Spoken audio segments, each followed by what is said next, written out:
Good evening. This is 5-Minute Mysteries with our host, Jacqueline O'Hara.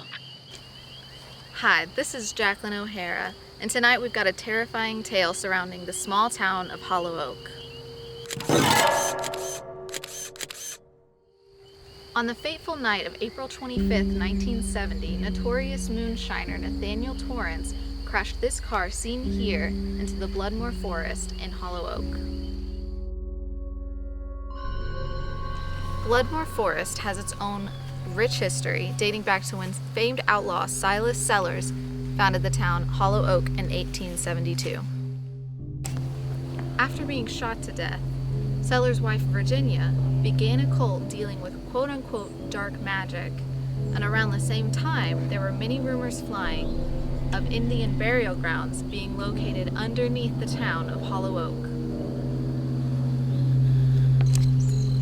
The Bloodmore Forest is named after Ezekiel Bloodmore, the notorious and prestigious oil baron that turned this town into the industrial epicenter that it still is today. The oil baron was murdered by his very own daughter, and afterward, she even claimed that his ghost was haunting her, which led her to commit suicide. But that's not where the story ends with the Bloodmore family. Ezekiel's brother Ulysses was a great adventurer. He did many expeditions to native lands where he would steal gold and wealth. It is said that he stole an artifact from a conquistador, which cursed him and caused his disappearance. Supposedly, that artifact is still hidden and buried within the Bloodmore Forest, which attracts many tourists to come try and discover the gold. B.T. Baxter is a local resident of Hollow Oak and a collector of antiquities related to its history. Here's my interview with him. Mr. Baxter, how did you become so interested in your town's history? Started way back when I was young. See, I was walking through the Bloodmore Forest, and I've seen some freaky stuff in my life, but I will never forget when I saw the ghost of Ezekiel Bloodmore wandering through them woods, calling out for his beloved daughter Iris. Iris, you'll never forget a sight like that, I reckon.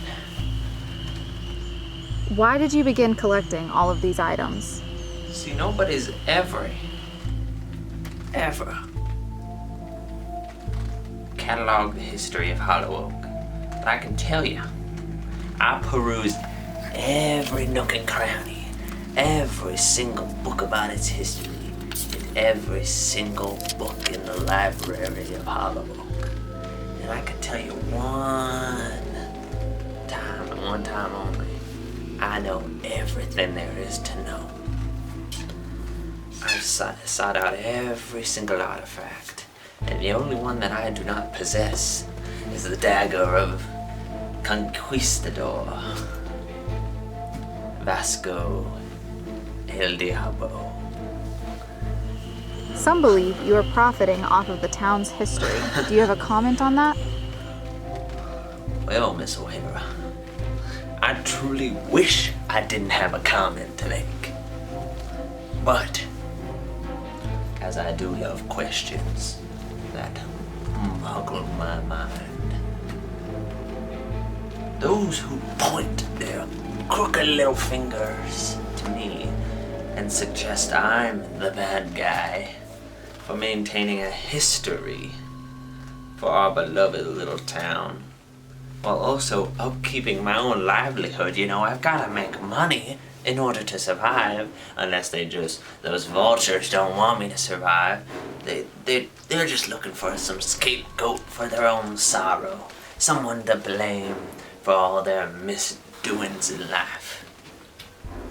But the truth is, without me, this town would be a mere speck on the map, forgotten to all time. But because of my collecting and my history collecting, hundreds of tourists visit Hollow Oak annually. Now that, Miss O'Hara, I can make a profit and also be doing good for this town. As you can see, Hollow Oak is a town full of mystery. And that's all for tonight on 5 Minute Mystery. Next week, we'll be uncovering the tale of Blondie and Brown Eyes in Wendigo City. I've been your host, Jacqueline O'Hara. Back to you, Henry, with the Channel 13 News.